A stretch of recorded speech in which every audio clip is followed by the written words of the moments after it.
Hello दोस्तों, स्वागत है आपका अपने YouTube चैनल सफलता की मंजिल में। दोस्तों, इस वीडियो में हम अपनी जो संत रविदास लाइब्रेरी श्याम सुख के अंदर जो अपना 17वें नंबर का HSC CET बेस पर जो टेस्ट हुआ है उसका हम सलूशन करेंगे। दोस्तों, इसके अंतर्गत हमने जो HSC CET बेस पर जो पैटर्न होता है ठीक उसी प्रकार से हमने क्वेश्चन दिए हैं, उसी हिसाब से हमने पैटर्न इसके अंदर फॉलो किया है। और दोस्तों, इसके अंदर जो हमने पहला प्रश्न पूछा था वो था ताज़ा राज्य वन रिपोर्ट के अनुसार हरियाणा के कितने क्षेत्रफल पर वन है।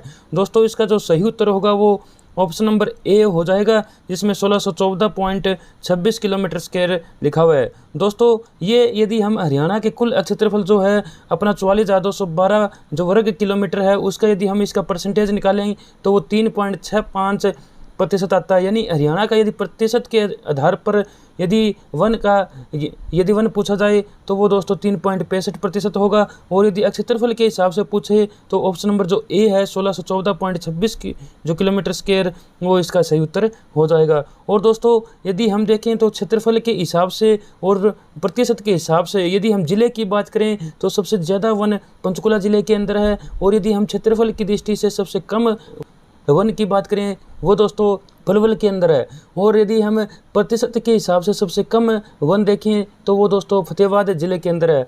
और दोस्तों, अपना जो अगला जो दूसरा प्रश्न इसके अंदर अपना पूछा गया था, सिंधु घाटी सभ्यता का सबसे छोटा स्थल कौन सा है। तो दोस्तों, सबसे छोटा स्थल की यदि हम बात करें तो वो अलाहादीनो हो जाएगा, जो ऑप्शन नंबर बी में लिखा गया है। और सबसे बड़ा जो स्थल है वो दोस्तों हमारे हरियाणा के अंदर ही है, वो सबको अपने को पता ही है। राखी गढ़ी जो है वो सिंधु घाटी सभ्यता का सबसे बड़ा स्थल है। तो इस प्रकार से दोस्तों जो इसका ऑप्शन नंबर जो बी है वो इसका सही जवाब हो जाएगा। जो इसके अंदर तीसरा जो प्रश्न हमने डाला, सन 1916 में चौधरी छोटू राम ने रोहतक में किस साप्ताहिक जो पत्रिका का संपादन शुरू किया था, वो दोस्तों जाट गजट थी, जिसने ये जो 1916 में जो शुरू किया गया था। ये दोस्तों 30 मई 1916 को चौधरी छोटू राम के द्वारा संपादन शुरू किया गया था। और इसका जो अंतिम प्रकाशन हम देखें तो वो दोस्तों 2002 में आया था। तो इस प्रकार से हम देखें तो 30 मई 1916 को चौधरी छोटू राम ने रोहतक से जाट जो गजट है उसका साप्ताहिक पत्रिका का उसने संपादन शुरू किया था। अब दोस्तों, इस यदि मैं पत्रिका के बारे में बताऊं तो इसके अंदर जो जाट जो जाति है उनको जागरूक करने का प्रयत्न इसके अंदर किया गया था। इस प्रकार दोस्तों चौधरी छोटू राम जो है ये जमींदारों के अंदर जो किसानों के अंदर बहुत ज़्यादा लोकप्रिय हो गए थे। इन्हें दोस्तों जो किसानों का मसीहा भी इनको कहा जाता था। और इनका जो जन्म है वो रोहतक जिले के गंडी सांपला जो है वहाँ पर इनका जन्म हुआ था। दोस्तों, अपना जो चौथा नंबर का प्रश्न जो कंप्यूटर का प्रश्न है उसमें है दोस्तों, कंप्यूटर नेटवर्क में खालिस्तान प्रणाली का प्रयोग किया जाता है जो विभिन्न उपयोगकर्ताओं को एक ही नेटवर्क पर समान डाटा व एप्लीकेशन प्रोग्राम करने की अनुमति देता है। तो इसका दोस्तों ऑप्शन नंबर जो सी है वो इसका सही जवाब हो जाएगा, जिसमें मल्टी यूजर ऑपरेटिंग सिस्टम लिखा गया है। तो इसका ऑप्शन नंबर जो सी है वो इसका राइट आंसर होगा। पांचवा जो प्रश्न है, पाक जल संधि किन दो देशों को जोड़ती है। तो ये दोस्तों श्रीलंका और मालदीव, भारत और श्रीलंका, भारत और मालदीव, इंडोनेशिया और मालदीव, इनमें से दोस्तों यदि हम चूज करें तो दोस्तों इसमें भारत और श्रीलंका के बीच में जो संधि है, जो जल संधि है वो दोस्तों पाक जल संधि उसको कहते हैं। वो दोस्तों ये जो जल संधि है ये हमारे जो तमिलनाडु है उसको श्रीलंका का एक ज़िला है जाफना ज़िला उसको जोड़ती है। तो जो पाक जल संधि है दोस्तों, इसके नाम से आप पाकिस्तान को जोड़ सकते हो, लेकिन ये जो संधि है ये भारत और श्रीलंका के बीच में जल संधि है। तो पाक जल संधि भारत और श्रीलंका के बीच में, ऑप्शन नंबर जो बी है वो इसका सही जवाब हो जाएगा। हरियाणा प्रदेश भारत के उत्तर पश्चिम में 27 डिग्री से 39 से जो 30 डिग्री से 35 अक्षांश पर स्थित है। बताइए कि वह कितने पूर्व रेखांश पर स्थित है के बीच स्थित है। तो दोस्तों इसका ऑप्शन नंबर जो ए है वही उस सही उत्तर हो जाएगा, जिसमें 74 डिग्री से 28 से 77 डिग्री से 36 जो इसका सही उत्तर आ जाएगा। ऑप्शन नंबर जो ए है वो ही इसका सही जवाब होगा। अपना जो 7वें नंबर का प्रश्न है उसमें दोस्तों लिखा है कि हाल ही में पीएम नरेंद्र मोदी को किस देश के सर्वोच्च नागरिक पुरस्कार the grand commander of the Indian ocean से सम्मानित किया गया है। तो दोस्तों इसका जो सही उत्तर होगा वो ऑप्शन नंबर ए हो जाएगा, जिसमें कि मॉरिशस लिखा गया है। तो मॉरिशस इसका सही उत्तर होगा। दोस्तों, जो प्रधानमंत्री नरेंद्र मोदी को बहुत सारे जो देशों के जो उनके जो नेशनल अवार्ड है, उनके जो सर्वोच्च जो नागरिक पुरस्कार है वो दोस्तों मिल चुके हैं। उनमें दोस्तों फिजी भी है, सुरिनाम भी। दोस्तों आप उन सभी का जो एक बार जो हमारे नरेंद्र मोदी और जो हमारे राष्ट्रपति जो है उनको जो भी पुरस्कार मिले हैं उनको आप एक बार देख लेना, जो हमारे एग्जाम की दृष्टि से बहुत ज़्यादा महत्वपूर्ण है। दोस्तों अगला जो अपना 8वें नंबर का प्रश्न है, हरियाणा के उत्तर में निम्नलिखित में से कौन सा प्रदेश स्थित है। दोस्तों हरियाणा के उत्तर में यदि हम बात करें ऑप्शन के हिसाब से हम चलें तो उत्तर प्रदेश हमारे पूर्व में स्थित है, जो जहाँ पर यमुना नदी हमारी सीमा का निर्माण करती है। हिमाचल प्रदेश, हाँ दोस्तों हिमाचल प्रदेश है, ये हरियाणा के उत्तर में स्थित है। पंजाब की बात करें तो ये दोस्तों पूर्वोत्तर में स्थित है। राजस्थान की बात करें तो दोस्तों दक्षिण पश्चिम में ये स्थित है। तो इसका ऑप्शन नंबर जो बी है वो इसका सही जवाब हो जाएगा, जिसमें हिमाचल प्रदेश लिखा गया है जो हरियाणा के उत्तर में स्थित है।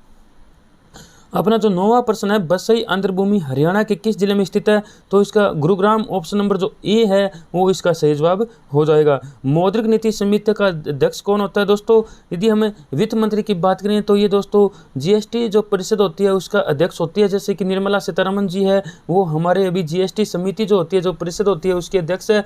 और इस क्वेश्चन का यदि हम उत्तर देखें तो वो दोस्तों आरबीआई का गवर्नर होगा। जो आरबीआई का गवर्नर है वो दोस्तों मौद्रिक नीति समिति का अध्यक्ष होता है। तो ऑप्शन नंबर जो सी है वो इसका सही जवाब हो जाएगा। अगला जो 11वें नंबर का प्रश्न है, निम्नलिखित में से कौन सा पहला अनुवांशिक पदार्थ है। दोस्तों अनुवांशिक पदार्थ हम देखें तो वो दोस्तों आरएनए होगा। तो ऑप्शन नंबर डी है वो इसका सही जवाब हो जाएगा। हरियाणा के किस भाग में वर्षा अधिक होती है। तो दोस्तों हमारा जो भाग में अधिक वर्षा की बात करें तो हमारा जो पूर्वोत्तर जो भाग है, जो हमारा पूर्वोत्तर भाग है वहाँ पर सबसे ज़्यादा जो वर्षा होती है। उनमें दोस्तों हमारे जैसे यमुनानगर है, पंचकुला भी आ जाता है दोस्तों, इसके अंदर अम्बाला जो डिस्ट्रिक्ट है यहाँ पर हमारे सबसे ज़्यादा वर्षा देखने को मिलती है। तो दोस्तों ऑप्शन नंबर जो बी है वो इसका सही जवाब हो जाएगा, जिसमें उत्तर पूर्वी भाग लिखा गया है। सबसे कम यदि हम देखें तो अपना जो दक्षिणी पश्चिमी भाग है, जो राजस्थान लगता एरिया है, वहाँ पर हम दोस्तों कह सकते हैं कि हमारे सबसे कम वर्षा होती है। और सबसे अधिक वर्षा की बात करेंगे तो ऑप्शन नंबर बी इसका सही जवाब हो जाएगा। जो 13वें नंबर का प्रश्न है, जिला यमुनानगर में स्थित किस ऐतिहासिक गांव का संबंध महाभारती राजा शांतनु से माना जाता है। दोस्तों इसका जो छछरौली देखें तो ये हरियाणा का चेरापूंजी है, क्योंकि ये सबसे अधिक वर्षा वाला स्थान हरियाणा के अंदर है, जो यमुनानगर जिले के अंदर पड़ता है। आदि बद्री की बात करें तो ये दोस्तों ये भी यमुनानगर जिले के अंदर है। और ये हमारे जो सरस्वती नदी है उसका जो प्रवेश स्थान हरियाणा के अंदर है। जो बसंतर है ये दोस्तों इसका सही उत्तर होगा, जो महाभारत कालीन राजा शांतनु से जिसका संबंध माना जाता है। बसंतर जो है वो इसका सही जवाब हो जाएगा। अपना जो अगला जो 14वें नंबर का जो प्रश्न है उसमें दोस्तों लिखा गया है कि बलोच शासक दिलेल खां ने जो फौजदार खां था ने किस बादशाह के नाम पर फरुखनगर शहर बसाया था। दोस्तों मैं यदि बलोच शासक दिलेल खां की बात करूं जो फरुखशियर का फौजदार खां था, तो दोस्तों इसने फरुखशियर के नाम से ही फरुखनगर शहर बसाया था। तो इसका ऑप्शन नंबर जो डी है वो इसका सही उत्तर हो जाएगा। ये अपने गुरुग्राम जिले के अंदर फरुखनगर शहर पड़ता है। दोस्तों अपना जो अगला 15वें नंबर का प्रश्न है, निम्न में से किस ग्रह को सूर्योदय का देवता कहा जाता है। दोस्तों हमें पता है कि सूर्य के नज़दीक जो सबसे जो ग्रह है वो दोस्तों बुध ग्रह है, लेकिन जो दोस्तों जो सबसे गर्म जो ग्रह है वो दोस्तों शुक्र ग्रह है। वो सबसे गर्म ग्रह होने के कारण हमें सबसे पहले दिखाई देता है, यानी सूर्योदय पर हमें वो दोस्तों दिखाई देने लग जाता है। और सूर्यास्त के बाद जो सूर्यास्त के समय भी हमें सबसे अंत तक हमें ये दिखाई देता है। तो दोस्तों इसको सूर्यास्त और सूर्योदय का ग्रह भी इसको कहा जाता है। और इसकी जो आकृति और जो शेप है वो दोस्तों पृथ्वी की भांति होने के कारण इसे पृथ्वी की बहन भी इसको कहा जाता है। और जो ज्योतिष है उसके अनुसार दोस्तों इसको सुख और वैभव का देवता इसको माना गया है। दोस्तों इस प्रकार से हम देखें तो इसको सुबह और सांझ का तारा, यानी जो भोर और सांझ का तारा भी इसको कहते हैं। तो ऑप्शन नंबर जो बी है वो इसका सही उत्तर हो जाएगा, जिसमें शुक्र लिखा गया है। 16वें नंबर का जो प्रश्न है, शुद्ध राज्य घरेलू उत्पाद के अनुसार वर्ष 2024-25 के अनुसार हरियाणा की प्रति व्यक्ति आय पूछी गई है। दोस्तों बहुत ही ये बढ़िया प्रश्न है। और इसका जो ऑप्शन नंबर जो बी है वो इसका सही जवाब हो जाएगा, जिसमें 3,53,181.554 पैसे इसके अंदर लिखे गए हैं। तो ये दोस्तों हरियाणा की प्रति व्यक्ति आय है, ये 2024-25 के अनुसार शुद्ध राज्य घरेलू उत्पाद के अनुसार है। तो इसका ऑप्शन नंबर जो बी है वो इसका सही जवाब हो जाएगा। 17वें नंबर का जो प्रश्न है, रोहतक में स्थित लाल मस्जिद के प्रसिद्ध व्यापारी हाजी आसिक अली द्वारा कब बनाया गया था लाल मस्जिद को, ये पूछा है। दोस्तों इसका ऑप्शन नंबर जो डी है, सन 1939 में इसको बनाया गया था। तो ऑप्शन नंबर जो डी है वो इसका सही जवाब हो जाएगा। हरियाणा प्रदेश में निम्नलिखित में से किस अवसर पर लोकगीत। दोस्तों हरियाणा ये पता ही है कि सांस्कृतिक तौर पर बहुत ही ज़्यादा समृद्ध राज्य है और इसकी जो अपनी परंपराएं हैं, अपना जो संस्कृति है। और दोस्तों ऐसा कोई भी अवसर नहीं होता जहाँ पर हरियाणा में जो लोकगीतों का प्रचलन ना पाया जाए, चाहे वो पुत्र जन्म के समय हो, सावन के महीने में हो, जो हमारे त्यौहार है उनके अवसर पर हो। दोस्तों कोई भी ऐसा अवसर नहीं होता जैसे विवाह के अवसर पर हो। यानी हमारी जो संस्कृति है, हमारा जो कल्चर है वो दोस्तों बहुत ही ज़्यादा समृद्ध है। और इसी प्रकार इस आधार पर हम कह सकते हैं कि हमारा कोई भी अवसर है, चाहे वो पुत्र जन्म, सावन के महीने, जो हमारा पर्व त्यौहार हो, सभी के अवसर पर जो लोकगीतों का प्रचलन हमें देखने को मिलता है। तो ऑप्शन नंबर जो डी है वो इसका सही जवाब हो जाएगा। विश्व वायु गुणवत्ता रिपोर्ट 2024 के अनुसार दुनिया के सबसे प्रदूषित देशों में भारत को कौन सा स्थान मिला है? तो दोस्तों ये 5वां स्थान भारत को मिला है। तो इसका ऑप्शन नंबर जो सी है वो इसका सही जवाब हो जाएगा। अगला जो प्रश्न है अपना वो दोस्तों जीएसटी से संबंधित है। वस्तु एवं सेवा कर अधिनियम को पारित करने हेतु कौन सा संविधान संशोधन पेश किया गया था? दोस्तों मैं इसको बात करूं तो जीएसटी है ये हमारे 1 जुलाई 2017 से लागू हुआ था और विजय केलकर समिति की सिफारिशों के आधार पर इसको लागू किया गया था। और 122वें जो संविधान संशोधन जो विधेयक है, जो बिल है वो दोस्तों पास किया गया था, वो दोस्तों पेश किया गया था संसद के अंदर। और जब ये पेश हुआ तो दोस्तों जब ये पारित हुआ, जब ये पास हुआ तो दोस्तों 101वां संविधान संशोधन ये कहलाया। तो दोस्तों इसका ऑप्शन नंबर जो सी है वो इसका सही जवाब हो जाएगा। 21वें नंबर का जो प्रश्न है, निम्नलिखित में से कौन सा आभूषण हाथों में नहीं पहना जाता है? तो दोस्तों जो पहुंची है, हमको पता है कि रक्षाबंधन के टाइम हम पहनते हैं पछेली और कंडूला, ये भी हाथों में पहना जाता है। जो डी ऑप्शन है वो इसका सही उत्तर हो जाएगा, जिसमें कि बांकड़ी लिखा गया है। ये दोस्तों हाथ का आभूषण नहीं है, हाथ में नहीं पहना जाता है। बाकी जो पहुंची है, पछेली या कंडूला है, ये हाथों के आभूषण होते हैं। 22वें नंबर का प्रश्न है, हरियाणा के खिलाड़ी जो सतीश कुमार का संबंध किस खेल से है? तो वो दोस्तों जुडो से है। जो हरियाणा के जो प्लेयर है सतीश कुमार, वो दोस्तों जुडो खेल से संबंधित है। ये दोस्तों एसएससी एग्जाम में भी यानी 1-2 बार पूछा जा चुका है इसको। तो जुडो जो है वो इसका सही जवाब हो जाएगा। हरियाणा में हड़प्पा संस्कृति का एक विराट टीला जींद के समीप किस स्थान पर है? दोस्तों इसने जिला का नाम नहीं पूछा है, इसने पूछा जींद के समीप। और जो विशाल टीला है वो दोस्तों राखी गड्डी के अंदर मिला है। तो राखी गड्डी इसका सही जवाब होगा। यदि इसके अंदर जिले का नाम पूछता कि जो विराट जो टीला है वो दोस्तों किस जिले के अंदर है, तो हम यहाँ पर इशार करते हैं, लेकिन यहाँ पर समीप पूछा है। तो राखी गड्डी दोस्तों है ये दोस्तों जींद के समीप पड़ती है। तो इसको दोस्तों राखी गड्डी इसका सही उत्तर हो जाएगा, जहाँ पर एक विशाल जो कि विराट जो टीला मिला है हड़प्पा संस्कृति का, जो जींद के समीप है। डी ऑप्शन इसका सही जवाब हो जाएगा।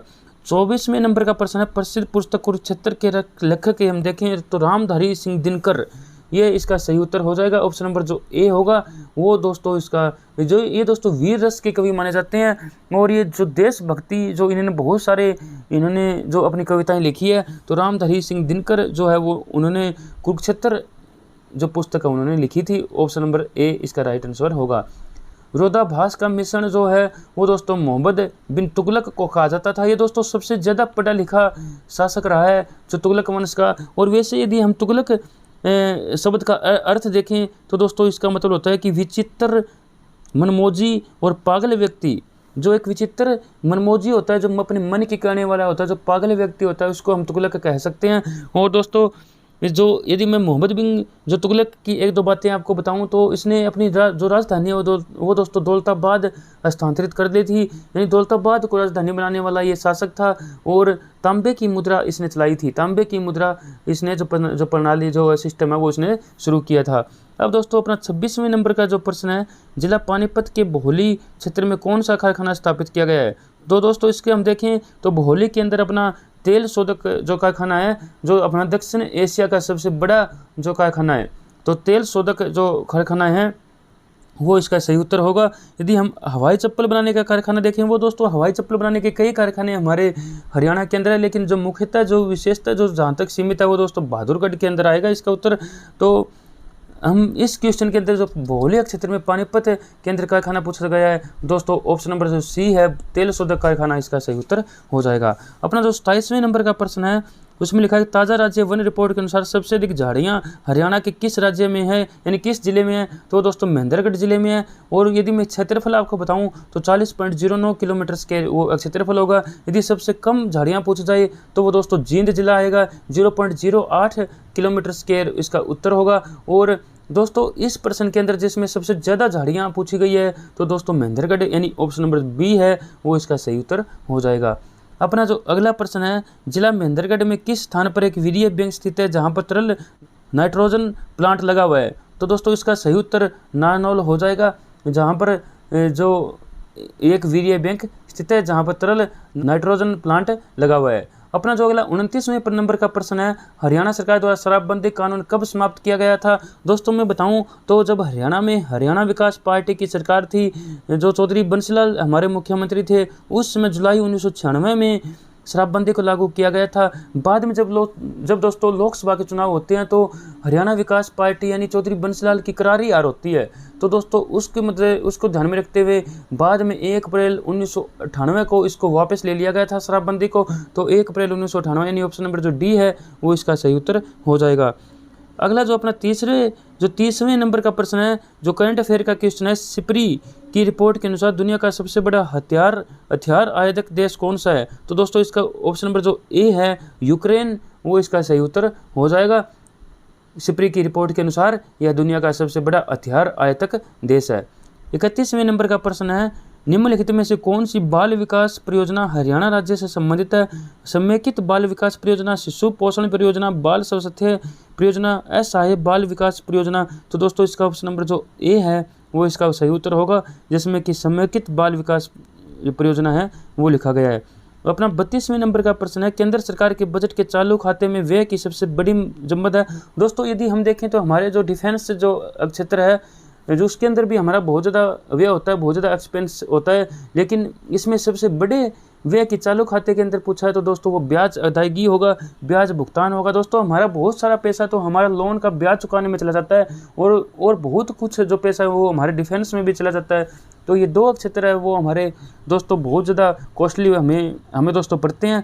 तो दोस्तों इसका सही उत्तर वो डी ऑप्शन हो जाएगा, ब्याज के भुगतान में हमारा बहुत सारा फंड निकल जाता है। हरियाणा के रेतीले भाग में, यानी अगला जो प्रश्न है, हरियाणा के रेतीले भाग में सिंचाई के साधन क्या है? तो इसका सही उत्तर सी ऑप्शन होगा, नलकूप की सहायता से फुहारों द्वारा इसका सही उत्तर हो जाएगा, जिसमें सी ऑप्शन में लिखा गया है। हरियाणा में किस जिले के एक शिवालिक क्षेत्र में होने वाले भूमि कटाव को रोकने के लिए विश्व बैंक सहायता से समन्वित जलागम विकास कांडी परियोजना चलाई गई थी? दोस्तों उपरोक्त सभी आएगा इसका उत्तर। जिला अम्बाला, यमुनानगर, पंचकुला जो हमारे शिवालिक लगते क्षेत्र है उन सभी में यह योजना चलाई गई थी। तो ऑप्शन पर जो डी है वो इसका सही उत्तर हो जाएगा। 35वें नंबर का प्रश्न है, जब एक प्रक्रिया का निष्पादन किया जाता है तो उसे सेकेंडरी स्टोरेज में मुख्य मेमोरी में लाया जाता है, इसे खालिस्तान कहा जाता है। तो दोस्तों इसको कहा जाता है, इसको पेजिंग कहा जाता है। तो ऑप्शन नंबर जो बी है वो इसका सही उत्तर हो जाएगा। अपना जो 36वें नंबर का प्रश्न है, थानेसर नगर में कुछ दूर स्थित थानेश्वर महादेव मंदिर का निर्माण सम्राट हर्षवर्धन के किस पूर्व राजा के द्वारा करवाया गया था? तो ऑप्शन नंबर जो ए है पुष्यभूति वो इसका सही उत्तर होगा, जिसमें पुष्यभूति लिखा हुआ है। 37वें नंबर का प्रश्न है, जिला भिवानी में किस स्थान पर ग्रेनाइट नामक पत्थर मिलता है? तो दोस्तों सभी गांव में मिलता है, चाहे वो दिलहड़ी हो, रिवासा हो, गांव निगाना कला हो, ये सभी में दोस्तों ग्रेनाइट मिलता है। तो इसका उपरोक्त सभी डी ऑप्शन जो है वो इसका सही उत्तर हो जाएगा। एक C++ प्रोग्राम में वर्ग के सदस्य डिफ़ॉल्ट के रूप में खालिस्तान होते हैं। तो दोस्तों इसका सुरक्षित उत्तर होगा, डी ऑप्शन इसका सही उत्तर हो जाएगा। अपना दोस्तों जो अगला 39वें नंबर का जो प्रश्न आता है, हरियाणा में सर्वाधिक ग्राम पंचायत किस जिले में है? तो दोस्तों ये यमुनानगर जिले के अंदर पड़ती है। 262 दोस्तों ग्राम पंचायतें हैं जो यमुनानगर के अंदर सर्वाधिक है, जो सबसे अधिक यमुनानगर के अंदर पड़ती है।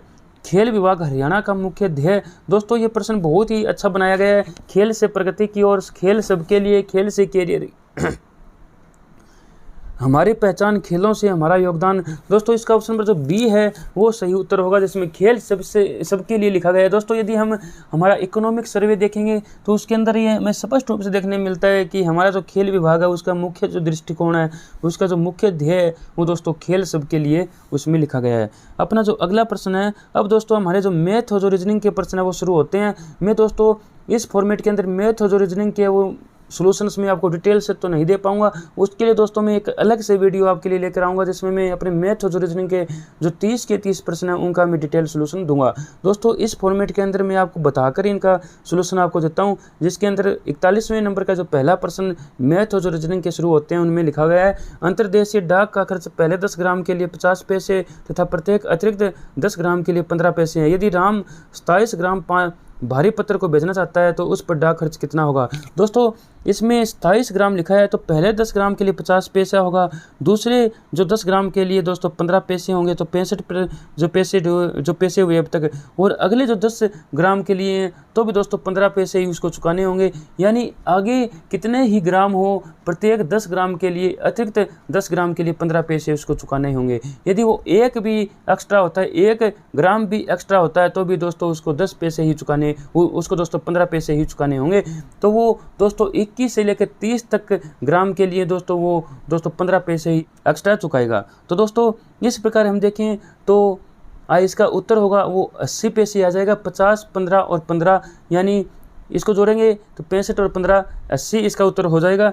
इसका जो प्रत्येक अतिरिक्त के लिए, तो अतिरिक्त का मतलब यहाँ पर चाहे वो 1 ग्राम हो, चाहे 2 ग्राम हो, चाहे 9 ग्राम हो, चाहे वो 10 ग्राम हो, यानी 10 ग्राम तक वो सेम ही उसको 15 पैसे ही चुकाने होंगे। तो दोस्तों अपना जो 42वें नंबर का प्रश्न है, एक बाल्टी का भार पानी से भरी होने पर 17 किलोग्राम है। यदि वह बाल्टी आधी भरी होती है तो उसका भार 13.5 किलोग्राम होता है। खाली बाल्टी का भार, दोस्तों जब उसको बाल्टी को आधा खाली किया गया तो उसको 3.5 किलोग्राम वजन उसका घट गया। यदि हम पूरी उसको खाली कर देंगे तो दोस्तों 7 किलोग्राम वजन उसका घट जाएगा। यानी आधी खाली करने पर 3.5 किलोग्राम वजन घटता है, जब हम उसको पूरी खाली करेंगे तो दोस्तों 7 किलोग्राम वजन घट जाएगा। तो दोस्तों इसका जो खाली बाल्टी का वजन पूछा है वो दोस्तों यदि हम 7 किलोग्राम 17 किलोग्राम में से करेंगे तो अपना 10 किलोग्राम इसका उत्तर आ जाएगा। वो ऑप्शन नंबर जो डी है वो इसका सही उत्तर होगा। अपना जो 43वें नंबर का प्रश्न है दोस्तों, ए का निशान इसमें प्लस दिया गया है। यदि हम इस क्वेश्चन को सोल्यूशन करें, 10 सी का दिया गया गुणा दिया गया है, ए का इसके अंदर प्लस दिया गया है, सी का गुणा दिया गया है, बी का इसके अंदर माइनस दिया गया है। यदि हम इसको पुटअप करेंगे तो दोस्तों अपना 10 गुणा में 4 ये ब्रैकेट में आएगा, प्लस में 4 गुणा में 4 ये दोस्तों ब्रैकेट में आएगा -6। यदि हम इसको करेंगे 40 प्लस में 16 माइनस में 6, इसको यदि हम सोल्यूशन करेंगे तो 50 इसका उत्तर आ जाएगा। तो ऑप्शन नंबर जो बी होगा वो इसका सही उत्तर हो जाएगा। अब आगे दोस्तों अपना 44वें नंबर का प्रश्न देखें तो इसमें दोस्तों 0.1 और 0.1 की गुणा करेंगे तो 1 और 1 की गुणा करेंगे तो इसमें 1 ही आएगा। इसमें यदि हम पॉइंट गिनेंगे, 1 पॉइंट पहले वाले में, 1 पॉइंट दूसरे वाले में, तो 2 पॉइंटों के बाद हम 0 लगाएंगे। दोस्तों यदि हम इसको हल करेंगे तो ऊपर अपना आएगा 0.03, नीचे आएगा 0.05। यदि हम इसको काटेंगे तो 3/5 इसका उत्तर आ जाएगा। ऑप्शन नंबर जो ए है वो इसका सही जवाब होगा।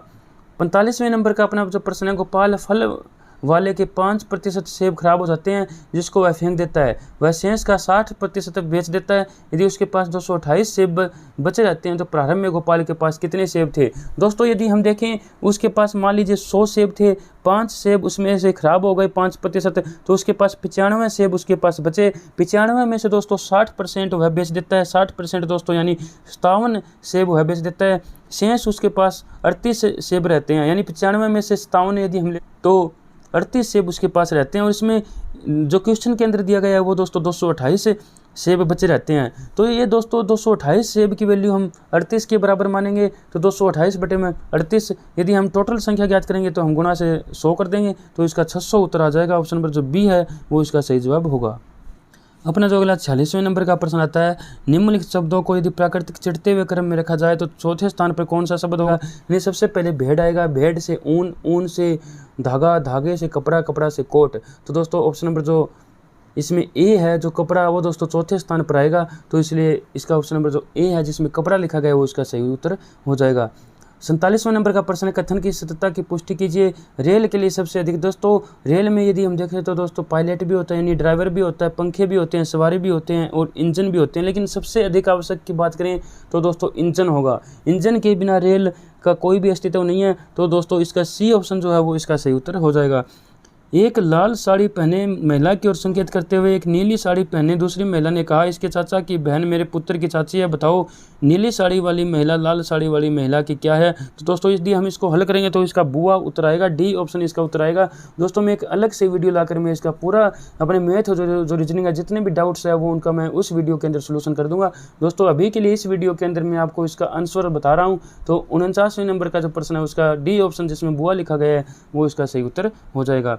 50वें नंबर का जो प्रश्न है वो दोस्तों इसके व्युत्क्रमों का मतलब होता है कि उल्टा, यदि हम 3/5 का उल्टा 5/3 करेंगे, 7/3 का उल्टा हम 3/7 करेंगे, उनका यदि हम योग करेंगे, उनका योग करने के बाद में हम जो हमारा उत्तर आएगा वो दोस्तों वो 44/21 आ जाएगा। और उनका योग का व्युत्क्रम पूछा है तो योग का व्युत्क्रम पूछा है तो 44/21 है, हम उसका व्युत्क्रम यानी उसका उल्टा करेंगे तो 21/44 जो है सी ऑप्शन के अंदर वो इसका सही उत्तर आ जाएगा। अपना जो 51वें नंबर का प्रश्न है, बंटी पूर्व की ओर 4√2 किलोमीटर जाता है और वह फिर दक्षिण पश्चिम की ओर मुड़कर 4 किलोमीटर जाता है, फिर वह उत्तर पश्चिम की ओर मुड़कर 4 किलोमीटर जाता है। अब वह अपनी प्रारंभिक बिंदु से किस स्थिति की ओर है। दोस्तों यदि हम देखेंगे तो इसको वह प्रारंभिक स्थिति में ही वापस पहुंच जाएगा, जहां से उसने शुरू किया था उसी स्थान पर वह वापस पहुंच जाएगा इस क्वेश्चन के अंदर। तो ऑप्शन नंबर जो बी है वो इसका सही उत्तर हो जाएगा। अपना जो अगला 52वें नंबर का प्रश्न है, नीचे दी गई कौन सी आकृति में मूल चित्र के विशिष्ट अवयव विद्यमान है। तो दोस्तों इसको अंदर हम ध्यान से देखेंगे तो ऑप्शन नंबर जो ए है वो इसका सही उत्तर हो जाएगा, क्योंकि ऑप्शन नंबर ए में ये सभी जो इसके अवयव दिए गए हैं, जो घटक दिए गए हैं वो सभी विद्यमान है। तो ऑप्शन नंबर ए है जो इसका सही उत्तर हो जाएगा।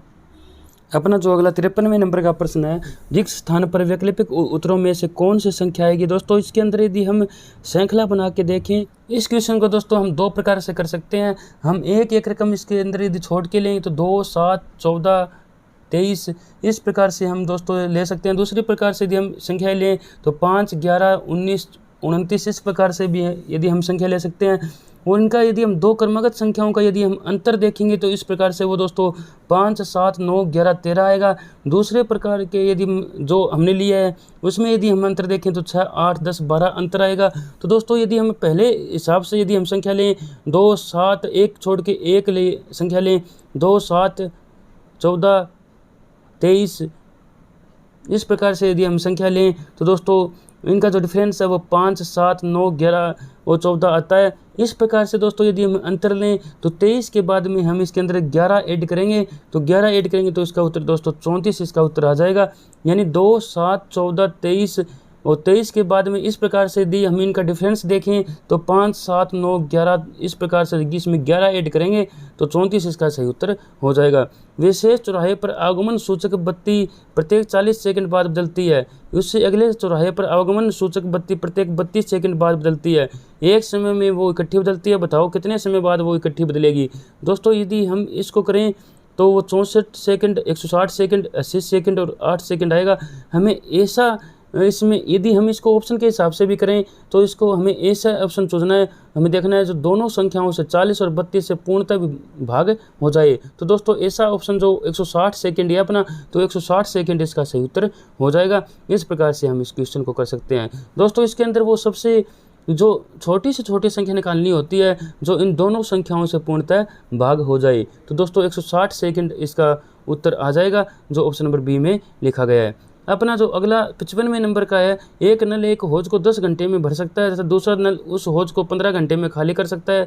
यदि दोनों नल एक साथ खोल दिए जाएं तो हौज कितने घंटे में भर जाएगा। तो दोस्तों यदि हम इस क्वेश्चन को सोल्यूशन करेंगे तो ऑप्शन नंबर जो बी है जिसमें 30 लिखा गया है वो इसका सही उत्तर आएगा।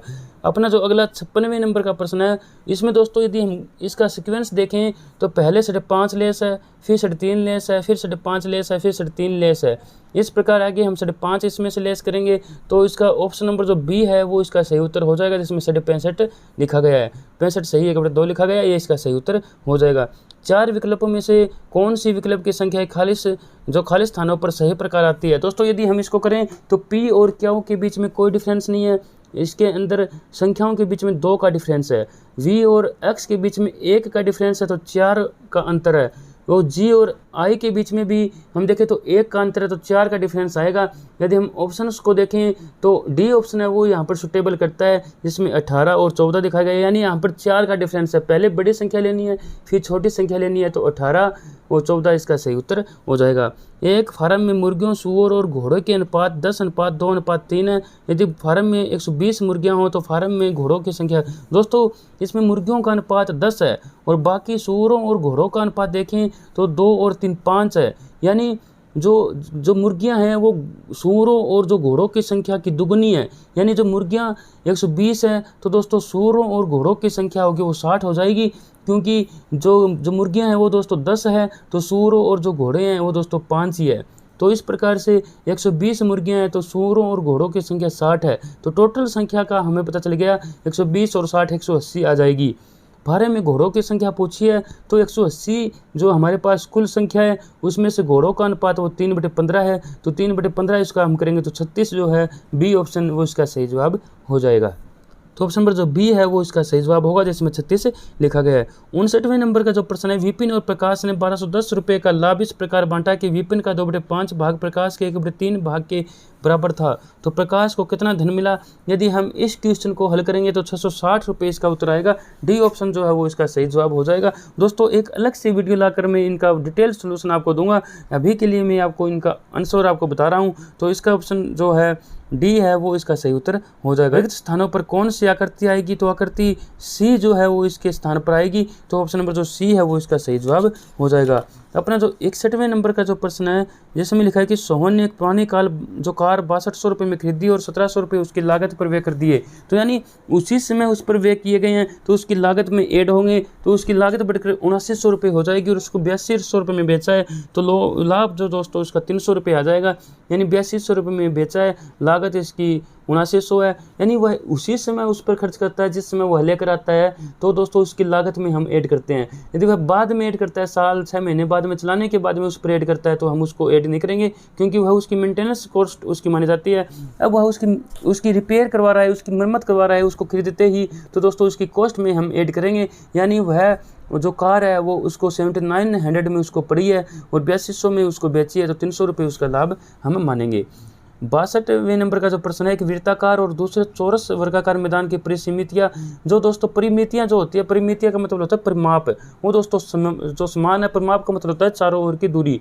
यदि वर्गाकार मैदान का क्षेत्रफल 121 मीटर स्क्वायर हो, हमें तो वृत्ताकार मैदान का क्षेत्रफल कितने मीटर स्क्वायर है हमें ये निकालना है। दोस्तों वर्गाकार मैदान का क्षेत्रफल हमें पता है कि भुजा गुणा भुजा होता है, 121 मीटर स्क्वायर दिया गया है। इसके बराबर में यदि हम भुजा गुणा भुजा करेंगे, यानी भुजा की स्क्वायर करेंगे, 121 की स्क्वायर करेंगे तो 11 इसका जो वर्गाकार जो मैदान है उसका जो एक भुजा आ जाएगी, कि उसकी जो भुजा है वो दोस्तों 11 जो मीटर है। अब दोस्तों हमें पता है 11 मीटर इसकी भुजा है, तो इसका जो परिमाप होगा वो दोस्तों उसकी जो फार्मूला होता है 4 गुणा 1 भुजा की लंबाई, तो दोस्तों जो 44 जो मीटर है वो इसका परिमाप आ जाएगा। यदि जो वर्गाकार मैदान का जो परिमाप है वो यदि 44 मीटर है, तो जो दोस्तों वृत्ताकार जो है उसका भी 44 जो मीटर उसका परिमाप हो जाएगा। हमें उसका परिमाप का फॉर्मूला पता है 2πr होता है। यदि 2πr के बराबर में यदि हम 44 रखेंगे तो हमारी r ज्ञात हो जाएगी, यानी त्रिज्या हमारी ज्ञात हो जाएगी जो अपनी 7 आएगी। और हमें इसके अंदर क्षेत्रफल पूछा है वृत्ताकार मैदान का, वृत्त का क्षेत्रफल होता है πr की स्क्वायर। यदि हम πr की स्क्वायर में इसको रखेंगे 22/7 गुणा 7 आएगा, 7 से 7 कट जाएगा, 22×7 154 मीटर स्क्वायर इसका उत्तर आ जाएगा। ऑप्शन नंबर जो ए है वो इसका सही जवाब होगा। निम्नलिखित प्रश्न संख्या 63 और 64 में एक समूह दिया गया है, वो जो इसमें समूह में से एक समूह है अन्य शेष समूह से भिन्न है, हमें भिन्न समूह को ज्ञात करना है। सूरदास और तुलसीदास है, दोनों एक ही समूह से है। कृष्णा और कावेरी दोनों नदियां हैं। लाल सागर और काला सागर दोनों सागर है। हेमा मालिनी और मिथिली शरण गुप्त ये दोस्तों सही समूह नहीं है, ये दोस्तों भिन्न समूह हो जाएगा। हेमा मालिनी एक अभिनेत्री है, मिथिली शरण गुप्त जो है वो दोस्तों एक कवि है, एक लेखक है। तो दोस्तों इस प्रकार से जो डी ऑप्शन है वो इसका सही उत्तर हो जाएगा। आगे दोस्तों जो 64वें नंबर का प्रश्न है कुचिपुड़ी, मणिपुरी, कर्नाटक और कथकली। दोस्तों यदि हम देखेंगे तो कुचिपुड़ी, मणिपुरी और कथकली ये तीनों ही शास्त्रीय नृत्य है हमारे, लेकिन जो कर्नाटक है ये कोई भी शास्त्रीय नृत्य नहीं है, तो ये दोस्तों इसका सही उत्तर हो जाएगा। 64वें नंबर के जो प्रश्न है उसका सी ऑप्शन है वो इसका सही जवाब हो जाएगा। प्रश्न चिन्ह के स्थान पर नीचे दिए गए 4 वैकल्पिक शब्दों में से एक ऐसा शब्द छांटना है जिसका दाईं ओर वाले शब्द से वही संबंध है जो बाईं ओर वाले दोनों शब्दों से है। तेल से लैंप जलता है, मोम से मोमबत्ती जलती है, तो बी ऑप्शन जो है वो इसका सही उत्तर हो जाएगा।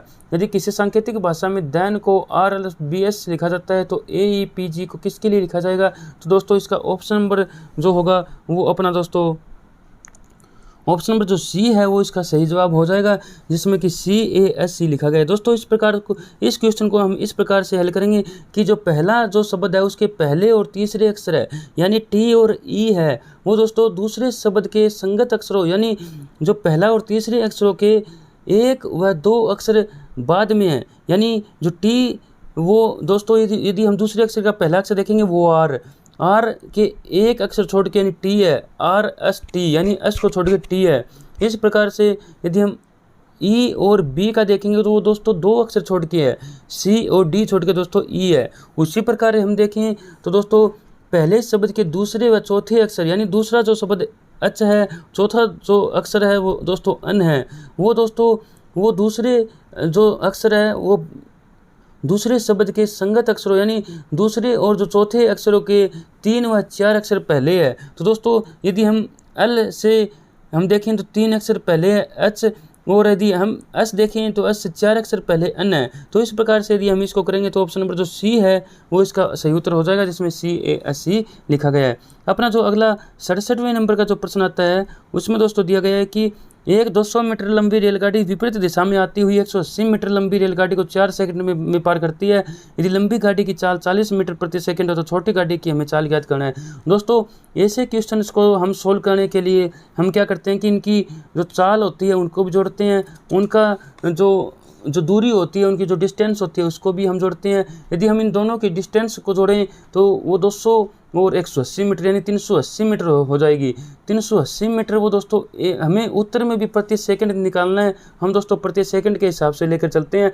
380 मीटर वो 4 सेकंड में निकालती है तो वो 1 सेकंड में कितना निकालेगी? 380 बटे में 4 गुना में 1 करेंगे तो 95 जो मीटर है वो 1 सेकंड में निकालेगी। हम जैसे मैंने बताया कि इनकी जो चाल है वो भी हम जोड़ेंगे, तो दोस्तों दोनों की चाल 95 इसकी आ गई और एक की चाल हमें इसमें 40 मीटर दी गई है। जो बड़ी है जो लंबी गाड़ी है उसकी दोस्तों 40 मीटर दी गई है। तो दोस्तों दोनों की 95 है, एक की 40 है, तो दूसरे की बची हुई यानी 55 मीटर प्रति सेकंड दूसरे की चाल आ जाएगी जो छोटी गाड़ी है। तो दोस्तों इसका ऑप्शन पर जो बी है वो इसका सही उत्तर हो जाएगा। यदि किसी सांकेतिक भाषा में साव पेटे का अर्थ डॉक्टर विमल कुमार है, टिंग पाऊ साऊ का अर्थ है टिंग पाऊ साऊ, दोस्तों इसके अंदर मिस प्रिंट हुआ है, इसका मतलब यहाँ पर राजेश डॉक्टर है वो आएगा। टिंग पाऊ साऊ का अर्थ है कि राजेश डॉक्टर है ये आएगा। पिंग पोंग डिंग का जो आशय है ये दोस्तों राजेश और राजेंद्र आएगा। तो है के लिए इसमें यूज होगा वो दोस्तों पाऊ शब्द होगा। दोस्तों यदि हम जो टिंग पाऊ साऊ की जगह राजेश डॉक्टर है ऐसे लिखें तो दोस्तों इसका पाऊ जो ऑप्शन पर जो बी है वो इसका सही उत्तर हो जाएगा कि है के लिए पाऊ शब्द यूज हुआ है। ये दोस्तों यदि आप करके देखोगे, मैं भी दोस्तों इसके लिए एक अलग से वीडियो लाकर मैं इसका डिटेल आपको बता दूंगा, और आप यदि इसको करके देखोगे तो बी ऑप्शन जो है वो इसका सही उत्तर आएगा जिसमें पाऊ लिखा गया है। 69वें नंबर का प्रश्न है 1600 रुपये का 10% वार्षिक चक्रवृद्धि ब्याज की दर से कितने वर्ष में मिश्र धन 1852.20 रुपये हो जाएगा, जबकि ब्याज 6 माही जोड़ा जाता है। दोस्तों 6 माही जोड़ा जाता है तो इसमें 10% वार्षिक दी गई है। यदि 6 माही जोड़ा जाएगा तो हम इसको आधे से गुणा कर देंगे, आधे से भाग दे देंगे, यानी 2 से डिवाइड करेंगे तो 5% वार्षिक चक्रवृद्धि ब्याज हम इसको मान के चलेंगे। पहले वर्ष में हम देखेंगे चक्रवृद्धि ब्याज है तो ब्याज पर ब्याज लगेगा तो 1600 पर 5% 80 रुपये ब्याज लगेगा। फिर 6 महीने बाद में 1600 पर तो लगेगा ही लगेगा, 80 पर भी लगेगा 5% तो वो 4 रुपये एक्स्ट्रा लगेगा, यानी 84 रुपये लगेंगे। 80 और 84 164 रुपये अब तक के ब्याज हो जाएगा। और जब हम 6 मंथ के बाद में 5% ब्याज और लगाएंगे तो दोस्तों 164 पर फिर वो लगेगा 164 पर 5% हम ब्याज लगाएंगे तो दोस्तों वो अपना ब्याज लगेगा वो दोस्तों 88.2% वो हमारा एक्स्ट्रा लगेगा 1600 रुपये पर। तो दोस्तों हम यदि हम कुल ब्याज जोड़ेंगे तो दोस्तों अपना 252.20 रुपये हो जाएगा। और जो हमारा मिश्र धन यदि हम जोड़ेंगे 252.20 रुपये, यदि हम 1600 रुपये में जोड़ेंगे तो वो अपना मिश्र धन 1852.20 रुपये आ जाएगा। तो इसका ऑप्शन नंबर जो बी है वो इसका सही उत्तर हो जाएगा। यानी 3 बार हमें ब्याज इसके अंदर ऐड करना पड़ेगा 6 माही के आधार पर। तो 1.5 वर्ष में जो 6 माही के आधार पर हमें 3 बार इसमें ब्याज ऐड हो जाएगा और हमारा मिश्र धन है वो 1852.20 रुपये हो जाएगा। तो ऑप्शन नंबर जो बी है वो इसका सही उत्तर होगा। एक थैले में 25 पैसे, 10 पैसे और 5 पैसे के सिक्के हैं और उनका अनुपात हमें दिया गया 1:2:3। यदि थैले में 30 रुपये हो तो 5 पैसे के सिक्कों की हमें संख्या निकालनी है। तो यदि हम इसको हल करेंगे, यदि हम इसको सोल्व करेंगे तो अपना ऑप्शन नंबर डी है जिसमें 150 लिखा गया है वो अपना सही उत्तर हो जाएगा। यानी 5 पैसे के सिक्कों की संख्या 150 आ जाएगी, तो डी ऑप्शन इसका सही उत्तर हो जाएगा। 86वें नंबर का प्रश्न हम करते हैं, बहुवचन का सही उदाहरण बताइए। तो दोस्तों गुरुजन इसका सही उत्तर आएगा। ऑप्शन नंबर जो बी है वो इसका सही उत्तर हो जाएगा, क्योंकि जो गुरुजन यानी एक समूह को प्रदर्शित कर रहा है, तो ऑप्शन नंबर जो बी है वो इसका सही उत्तर हो जाएगा। 87वें नंबर का प्रश्न, टिकेत का हमें संधि विच्छेद बताना है। जो डी ऑप्शन है टिक्का प्लस में एत, वो इसका सही उत्तर हो जाएगा। यानी डी ऑप्शन है वो 87वें नंबर के प्रश्न का सही उत्तर हो जाएगा। भुजंग का हमें बताना है कि परिवारवाची शब्द क्या होगा। भुजंग का दोस्तों सर्प होता है यानी सांप होता है, तो भुजंग का सी ऑप्शन इसका सही उत्तर हो जाएगा। जिन स्वरों के उच्चारण में अन्य स्वरों का योग नहीं है वो दोस्तों हमें निकालने, तो वो दोस्तों मूल स्वर हो जाएंगे। मूल स्वर बिना किसी अन्य स्वरों के योग से माना जाता है। मूल स्वर सिर्फ 4 होते हैं, ए, छोटी ई, बड़ा ऊ और री, ये 4 हमारे मूल स्वर होते हैं। इन्हीं से अन्य स्वर हमारे बने होते हैं। जैसे ए में ए हम जोड़ेंगे तो आ बन जाएगा, ए में यदि हम छोटी ई जोड़ेंगे तो छोटा ए बन जाएगा। इस प्रकार से हमारे सारे ही जो स्वर है वो मूल स्वरों से ही बने होते हैं, जो 4 हमारे होते हैं। 90वें नंबर का प्रश्न है, प्रत्याहार और प्रत्याहार शब्द का जो युगम शब्द दी गई है उनका अर्थ हमें निकालना है। तो दोस्तों सी ऑप्शन जो है द्वारपाल और निवारण इसका सही उत्तर होगा। प्रत्याहार का मतलब होता है द्वारपाल और प्रत्याहार का होता है निवारण करना, तो इसका सी ऑप्शन जो है वो इसका सही उत्तर हो जाएगा। इनमें से कौन सा शब्द संज्ञा से बना हुआ विशेषण नहीं है। तो दोस्तों इसका ऑप्शन नंबर जो सविकीय हो जाएगा, सविकीय हो जाएगा, जो ऑप्शन नंबर ए में दिया गया है। तो दोस्तों ऑप्शन नंबर जो ए है वो 91वें नंबर का प्रश्न का सही उत्तर होगा। भोर भई उठ बजी, बज उठी बांसुरिया प्यारी, इनमें से अनुप्रास अलंकार है भोर भई के अंदर। तो दोस्तों ए ऑप्शन जो है वो उसका सही उत्तर हो जाएगा। चंद्रमौली यानी चंद्र है मौली पर जिसकी, यानी चंद्र है मौली पर जिसके, यानी मौली होती है माथे पर। चंद्र दोस्तों माथे पर किसके हैं, अर्थात भगवान शिव पर है। यानी इस पर किसी अन्य जो पद है वो दोस्तों प्रधान है। तो दोस्तों इसमें बहुब्रीहि समास होगा, यानी चंद्र है मौली पर जिसकी, यानी भगवान शिव। तो ऑप्शन नंबर जो बी है वो इसका सही उत्तर हो जाएगा। 94वें नंबर का प्रश्न है, इति प्लस में अंत में प्रयुक्त संधि का हमें बताना है। तो यन संधि होगा इसके अंदर, तो इसका उपत्तर जो होगा वो सी ऑप्शन हो जाएगा जिसमें यन संधि लिखा गया है। अब हम आगे 95वें नंबर का प्रश्न देखें तो उसके अंदर दोस्तों वह खाना खाकर सो गया, इस वाक्य में कौन सी क्रिया है। तो वो दोस्तों पूर्वकालिक क्रिया है, यानी खाना खा चुका है और वो सो भी चुका है, तो दोस्तों पूर्वकालिक क्रिया हो जाएगी। दुविधा में दोनों गए माया मिली न राम, दोस्तों अनिश्चय की स्थिति में व्यक्ति दोनों ओर से हानि उठाता है, ए ऑप्शन जो है उसका सही उत्तर हो जाएगा। 97वें प्रश्न है, अपराध करने के बाद में मन में होने वाले गिलानी, यानी अपराध करने के बाद में मन में जो हमारे गिलानी होती है वो दोस्तों पश्चाताप होता है, डी ऑप्शन इसका सही उत्तर हो जाएगा। ए प्रत्यय नहीं है, किसके अंदर ए प्रत्यय नहीं है, तो दोस्तों ए प्रत्यय गंगे के अंदर नहीं है, तो ए ऑप्शन जो बी ऑप्शन है वो इसका सही उत्तर हो जाएगा। 99वें नंबर का प्रश्न है, निम्नलिखित वाक्यों में कौन सा मिश्रित वाक्य है। तो दोस्तों इसके अंदर सी ऑप्शन मेरी एक सहेली है जो आपको जानती है, तो सी ऑप्शन जो है वो इसका सही उत्तर हो जाएगा। अपना जो लास्ट में आज के 17वें के जो वीकली टेस्ट के अपना जो उत्तर है, जो लास्ट का जो प्रश्न है उसका दोस्तों आचार्य विश्वनाथ उत्तर होगा। वाक्य का लक्षण, वाक्य रचनात्मक काव्यम, ये दोस्तों किस आचार्य ने कहा है, ये दोस्तों आचार्य विश्वनाथ ने कहा था, तो बी ऑप्शन इसका सही उत्तर हो जाएगा। अब हम दोस्तों इंग्लिश के बचे हुए क्वेश्चन करते हैं, जिसमें कि 71 से जो 85 तक के जो क्वेश्चन इसके अंदर दिए गए हैं। दोस्तों 71वें नंबर के इन सभी प्रश्नों का मैं आपको उत्तर में आपको बताता हूं। दोस्तों वीडियो बहुत लंबी हो चुकी है तो हम इसको ज़्यादा लंबा नहीं करेंगे। अब मैं आपको इंग्लिश के जितने भी क्वेश्चन बचते हैं मैं आपको उनका उत्तर आपको बताता हूँ। दोस्तों 71वें नंबर का जो प्रश्न है, इनमें जो फ्रूटफुल का जो एटोनिम बताना है, यानी विलोम शब्द बताना है, तो इसका दोस्तों उत्तर होगा ए ऑप्शन हो जाएगा। अनप्रोडक्टिव हो जाएगा। 72वें नंबर का इसमें अंदर हमें एक मुहावरा दिया गया है, back to the drawing board, इसका जो उत्तर होगा वो दोस्तों सी ऑप्शन हो जाएगा। Start all over once again, इसका सही उत्तर होगा। जो अपना 73वें नंबर का प्रश्न है उसके अंदर दोस्तों हमें एरर को देखना है कि इसमें कौन सा ऑप्शन इसके अंदर एरर है, तो डी ऑप्शन जिसमें बॉक्सेज हैव लिखा गया है वो इसका गलत उत्तर हो जाएगा। अपना जो 74वां नंबर का जो प्रश्न है उसके अंदर भी डी ऑप्शन होगा। चेंज ऑफ वॉइस इसके अंदर पूछा गया है। The first prize will be won by William in the singing competition, तो इसका D option William will win the first prize in the singing competition, ये इसका सही उत्तर हो जाएगा।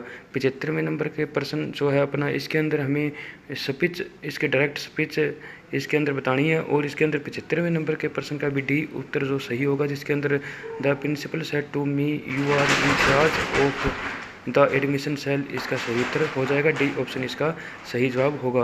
73वें नंबर के प्रश्न का सिनोनिम हमें बताना है, यानी पर्यायवाची शब्द बताना है एम्पल का, तो इसका दोस्तों डी ऑप्शन सफिशिएंट इसका सही उत्तर होगा, जिसके अंदर सफिशिएंट लिखा गया है। 77वें नंबर का क्वेश्चन का हमें जो गलत स्पेलिंग दी गई है उसको हमें चूज करना है, तो ए ऑप्शन ही इसके अंदर हो जाएगा। जो अचीव जो इसके अंदर स्पेलिंग जो है वो दोस्तों इसमें गलत दी गई है।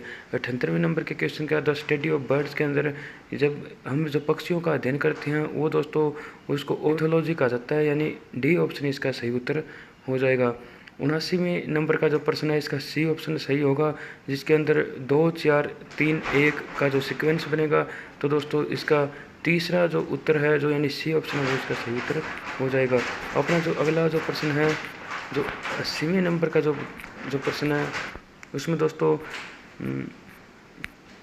हमें in the following questions choose the correct options to fill the blanks, can you give me blank advice on the matter, तो इसके अंदर दोस्तों सी ऑप्शन हो जाएगा, जिसमें सम लिखा हुआ है, यानी some advice on the matter.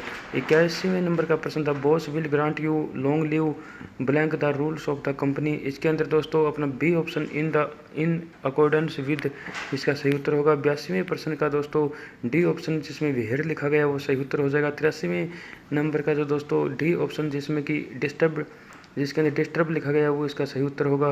84वें number का सी ऑप्शन जिसमें लिखा गया दोस्तों he said that he had brought that book for his brother, ये इसका सही उत्तर हो जाएगा। 85वें नंबर का जो इंग्लिश का अपना लास्ट क्वेश्चन है उसका दोस्तों ऑप्शन नंबर जो डी है जिसमें 2 लिखा गया वो उसका सही उत्तर होगा, यानी जो इसके अंदर जो क्रूल और एनिमल्स के बीच है यहाँ पर ब्लैंक आएगा, और इसके अंदर दोस्तों हम 2 लिखेंगे। I can understand people who are cruel to animals. तो दोस्तों इस वीडियो के माध्यम से मैंने आपको सभी जो 100 के 100% से यानी कि इंग्लिश के जो सॉल्यूशन अभी रहता है वो अभी तक दोस्तों सोल्व नहीं किए गए हैं, तो दोस्तों जो बाकी बचे हुए सभी प्रश्नों का उत्तर मैंने आपको दे दिया है शॉर्ट फॉर्म में। दोस्तों जो मैथ और जो रीजनिंग के हमारे जो प्रश्न हैं उनके दोस्तों मैं डिटेल सोल्यूशन आपको करवाने के लिए एक अलग से वीडियो भी लेकर आऊँगा, जिसके अंदर हम सभी का जो भी हमारे डाउटफुल क्वेश्चन है उनके दोस्तों डिटेल सोल्यूशन हम उसके अंदर करेंगे। तो दोस्तों अब हम अगले जो डिटेल सोल्यूशन के साथ मिलेंगे, और अपना जो 17वें नंबर का जो वीकली टेस्ट है संत रविदास लाइब्रेरी श्याम सुख के अंदर जो आज लिया गया है उसका हमने इस वीडियो के माध्यम से सोल्यूशन किया है। अब दोस्तों मिलते हैं अगली वीडियो में। Thank you.